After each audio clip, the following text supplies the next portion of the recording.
Hey, what's going on, guys? My name is Nathan Johnson. I actually work with the Landlord Academy and have the privilege of sitting here and actually speaking with Bryan Chavis, founder of the Landlord Academy. One of my goals over the next year is to acquire rental property. So I sought out Bryan as an expert and been fortunate enough to be able to work alongside him. So I get the privilege of picking his brain. So we said, you know what, instead of me just asking you these questions, let's go ahead and create a video series so that people with the same questions can get these answers. We hope that you subscribe to our channel, make sure you like it. Also, if you have any questions, please just leave them in the comments. So Bryan, I got a question for you. What are the costs, what costs are there to consider when actually owning rental properties?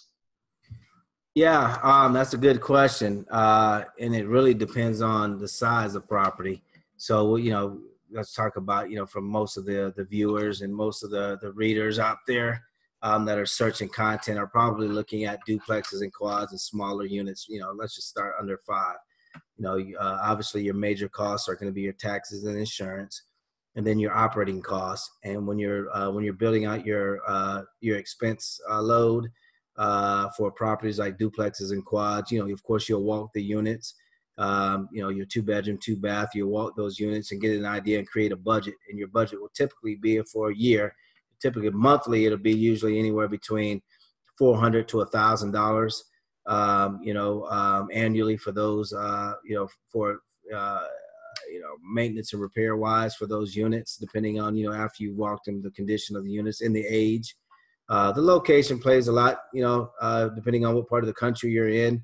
Location plays a major part, but typically you'll want to look at about anywhere between $400 to $1,000 a unit that you want to budget annually for those, property taxes and insurance. And of course you can break that on a monthly basis there. From annual, you can break it down,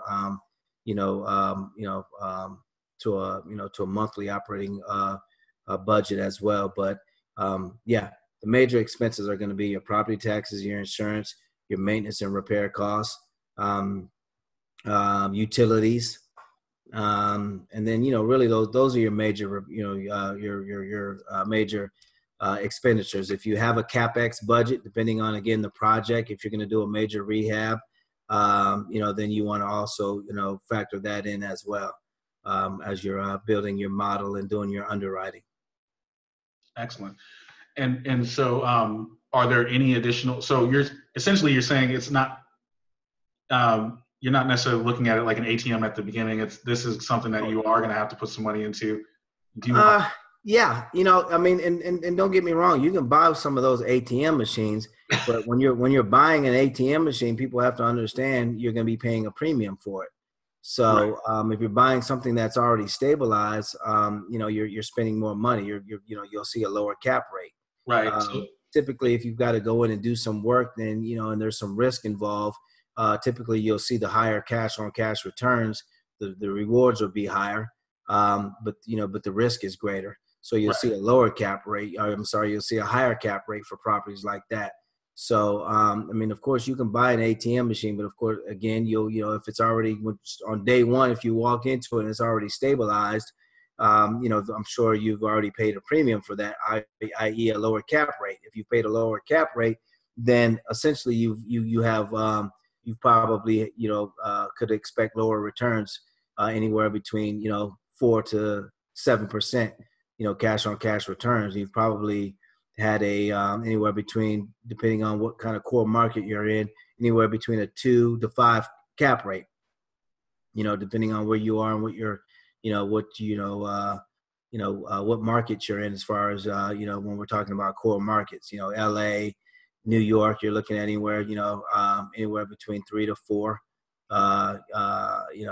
even right now, downtown Tampa and downtown St. Petersburg, Florida, you're looking at, strong 4s and 5 caps. So, when you're in that market, you can expect, when you're buying stabilized properties, you can expect lower returns, but you can expect an efficient return. So now the project itself is a little bit more efficient, and you're looking at typically stronger IRRs The efficiency from which those properties pay you back are probably going to be a tad bit stronger. You're not going to be dealing with a lot of the headaches that you're dealing with some of the the C-class properties that involve a little bit more risk, a lot more turnover. The prospect tenant is a little bit more unstable, therefore creating instability in your cash flows.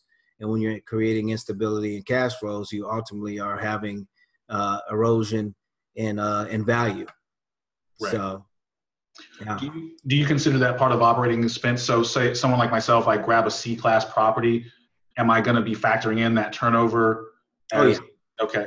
Yep. So your C-class property, your CapEx expense, or your rehab, or let's just say your maintenance and repair costs will probably, be somewhere 30 to 40% higher than in a stabilized market such as a B or A-class market. You're seeing the typically on average 30 to 40%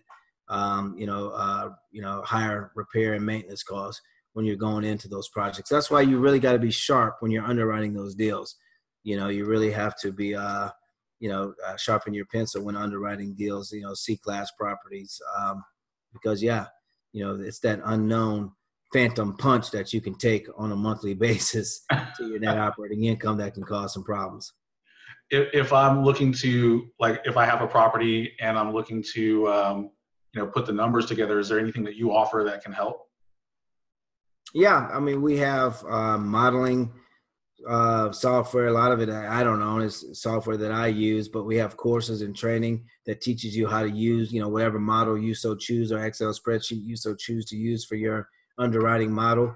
Really the knowledge on understanding the process, the CODA, the strategic evaluation of a target area, understanding that process, understanding how to underwrite, how to perform your due diligence. Yeah, all that is something that we teach in our courses, both online and on site. Okay, so you actually do on-site training as well. I know the answer to this, but I wanted to ask for the people who are watching. Yeah, we do on-site training. We do free. We offer free trainings, and that's something that we will be Facebook Living, so people can participate all over the world. So when we do these meetings, I believe the next one is February 28th. So we'll get that out on social media and start really promoting that. But yeah, this I would attend those, because what I'm doing is pulling those deals up on the computer on a big screen, and we're going through those deals that I might be looking at at the time, and we begin to work those deals and begin to start underwriting them. It's a great way to learn, for free, without really having to spend a ton of money on your education and training. And then, of course, we offer more advanced for those who really want to get into this and want to start developing their skill sets.